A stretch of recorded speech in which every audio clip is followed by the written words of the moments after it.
Hi everyone, this is Jyoti here. आज की video में बात करेंगे हम अदानी ग्रुप के बारे में। अदानी ग्रुप अपने बैड टाइम से गुजर रहा है और आज 27 जनवरी को इसके शेयर्स में 25% तक का फॉल देखने को मिला है, जिसमें से अदानी टोटल गैस में 19% का, अदानी ग्रीन में 13% का, Adani Wilmar and Adani power में 5% तक का, वहीं अदानी एंटरप्राइजेज में 3% तक का फॉल देखने को मिला है।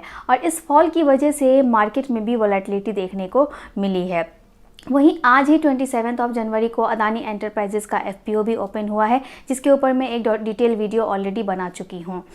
तो अब ये फॉल किस रीज़न से हो रहा है और ये आगे कैसा रहने वाला है, और अगर आपके पोर्टफोलियो में अदानी ग्रुप के कोई शेयर्स हैं तो आप कंसर्न होंगे कि आगे अब क्या करना चाहिए, या आप कहीं लेने का सोच रहे थे तो क्या कर सकते हैं।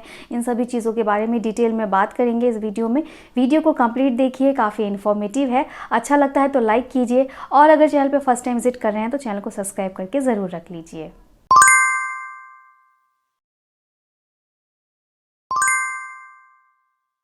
तो आज 27 जनवरी को अदानी ग्रुप के शेयर्स में 25% तक का फॉल देखने को मिला, जिसके पीछे रीज़न है फॉरेंसिक रिसर्च फर्म हिंडनबर्ग की रिपोर्ट। अब फॉरेंसिक रिसर्च फर्म हिंडनबर्ग क्या है, इसको मैं आपको दो लाइन में समझा देती हूँ। तो हिंडनबर्ग एक फॉरेंसिक फाइनेंशियल रिसर्च फर्म है जो कंपनीज़ के इक्विटी, डेरिवेटिव्स, क्रेडिट्स, मार्केट का एनालिसिस, रिसर्च करती है और उसके ऊपर रिपोर्ट रिलीज़ करती है। तो 2020 से लेके अब तक इस जो रिसर्च फर्म है इसने अराउंड 30 कंपनीज़ को जो है इस तरीके से टारगेट किया है, जिसमें से अदानी ग्रुप एक पहली इंडियन कंपनी है। और जितनी भी कंपनीज़ को इसने अब तक टारगेट किया है उसके शेयर्स में नेक्स्ट डे ही 25 to 30% का फॉल देखने को मिला है, और जैसा कि हम सेम अदानी ग्रुप की कंपनीज़ में भी देख रहे हैं। तो अभी समझ आ गया कि हिंडनबर्ग एक फॉरेंसिक फाइनेंशियल रिसर्च फर्म है। तो इसने अभी एक रिपोर्ट रिलीज़ की है जिसमें उसने अदानी ग्रुप के ऊपर टोटल 88 क्वेश्चंस पूछे हैं, 88 एलिगेशंस लगाए हैं। तो अब ये एलिगेशंस क्या हैं, तो 25 जनवरी को ये जो रिपोर्ट है वो अनाउंस हुई थी। तो इसमें से कुछ मेन क्वेश्चंस अगर हैं, मेन एलिगेशंस की अगर बात करें तो जिसमें हिंडनबर्ग ने एलिगेशन लगाया है कि अदानी ग्रुप अपने शेयर्स को बढ़ाने के लिए अपनी फैमिली का पैसा FIS के थ्रू लगाती है। वही ये भी कहा है कि अदानी ग्रुप अपने शेयर्स को बढ़ाने के लिए ऑपरेटर्स का भी यूज़ करती है। बैलेंस शीट के ऊपर भी क्वेश्चंस रेज किए गए हैं कि अदानी ग्रुप अपने बैलेंस शीट को सही रिप्रेजेंट नहीं करती है। वहीं बोला गया है कि अदानी ग्रुप के शेयर्स जो हैं वो शॉर्ट पोजीशन पर हैं। दैन अदानी ग्रुप की जो मैक्सिमम कंपनीज़ हैं वो डेट में हैं। वहीं अदानी ग्रुप के जो टॉप लिस्टेड कंपनीज़ हैं उसमें वो 85% से ओवर वैल्यूड हैं।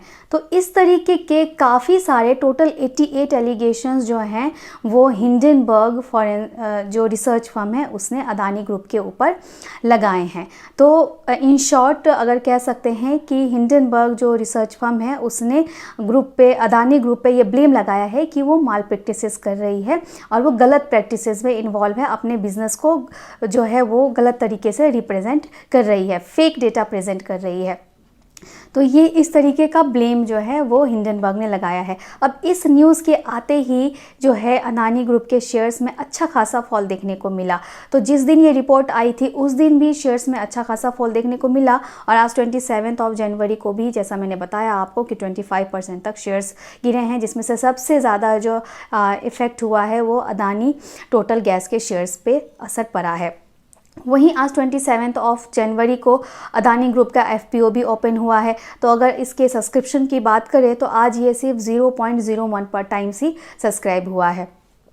तो अब ये जो एलिगेशंस लगाए गए हैं तो यहाँ पे जो अदानी ग्रुप है उसने भी पलट में अपना आंसर किया है कि ये जो है ये बिल्कुल ही बेसलेस है, इसमें कोई भी ट्रुथ नहीं है। तो ये टारगेट किया गया है इनके एफपीओ को, अदानी ग्रुप को जो है एक बदनाम करने के लिए, उनके रेपुटेशन को डिस्ट्रॉय करने के लिए कि इनका जो एफपीओ आने वाला है वो डैमेज हो जाए। इनके एफपीओ को डैमेज करने के लिए इस तरीके की रिपोर्ट पब्लिश की गई है और ये टोटली बेसलेस है जिसके ऊपर ये जो फॉरेंसिक रिसर्च फर्म है हिंडनबर्ग, उन्होंने बोला है कि ये 2 साल से इस कंपनी को ट्रैक कर रहे थे, रिसर्च कर रहे थे और उसके बेसिस पर ही उन्होंने ये रिपोर्ट निकाली है।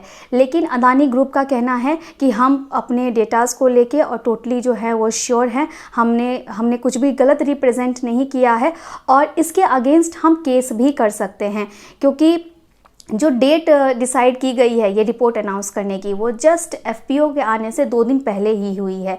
तो इस चीज़ को लेके जो है एक कहा जा सकता है कि ये अदानी ग्रुप की इमेज को डिस्ट्रॉय करने के लिए, उनके एफपीओ को डैमेज करने के लिए, जब एंकर एलोकेशन भी ओपन हो चुका था उस टाइम में ये रिपोर्ट अनाउंस की गई है।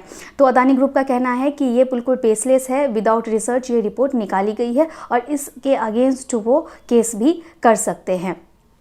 तो अब आगे क्वेश्चन आता है कि ये जो अब कितना इसमें सच है या झूठ है ये तो आगे आके पता चलेगा, लेकिन अगर आपके पोर्टफोलियो में ये शेयर्स हैं तो अब क्या करना चाहिए।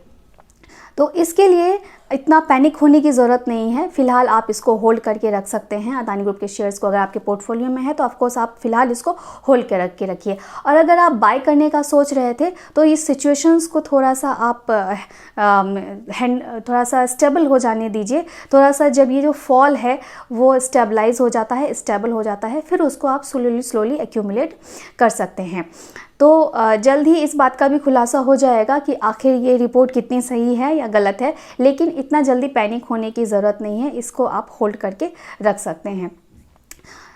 तो होप करती हूँ कि आपको ये वीडियो अच्छा लगा होगा और आगे भी इस एफपीओ पे क्या किस तरीके का रिएक्शन आने वाला है, कैसे सब्सक्रिप्शन आने वाली है। 31 जनवरी तक ये एफपीओ ओपन हो रहने वाला है, तो इसके ऊपर भी मैं एक डिटेल वीडियो बना चुकी हूँ, आप वो भी जाके ज़रूर चेक कर सकते हैं। तो तब तक भी हम देखेंगे कि किस तरीके की सब्सक्रिप्शन इसमें मिलती है। तो सबसे बड़ा अब तक का ये एफपीओ भी था, तो इस वजह से भी ये भी एक मुझे भी ऐसा ही लगता है कि ये एक प्लान्ड जो है एक साजिश बोल सकते हैं कि ऐसे टाइम में ही आके ये रिपोर्ट क्यों रिलीज़ की गई है। तो फिलहाल जो भी है इसके बारे में हम आगे और पता करेंगे, तो इसके ऊपर मैं और एक और अपडेटेड वीडियो मैं आपको बना दूंगी।